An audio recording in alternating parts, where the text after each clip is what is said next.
படைக்கும் திறமை முழுக்க உன்னுடன் சார்ந்தது என் விழி சேர்ந்தது விடிய விடிய மடியில் கிடக்கும் பொன்வினை உன்மேனி மீட்டட்டும் என் மேனி இறைவினில் வந்து கலந்திடு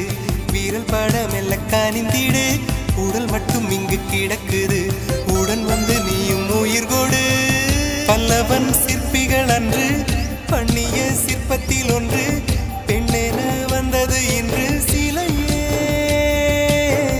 பல்லவன் சிற்பிகள் அன்று பண்ணிய சிற்பத்தில் ஒன்று பெண்ணென வந்தது இன்று சிலையே உந்தன் அழகுக்கில்லை ஈடு என்ன விலை அழகே சொன்ன விலைக்கு வாங்க வருவேன் விலை உயிர் என்றாலும் தருவேன் இந்த அழகை கண்டு வியந்து போகிறேன் மொழி இல்லாமல் ஒரு மொழி இல்லாமல் மௌனமா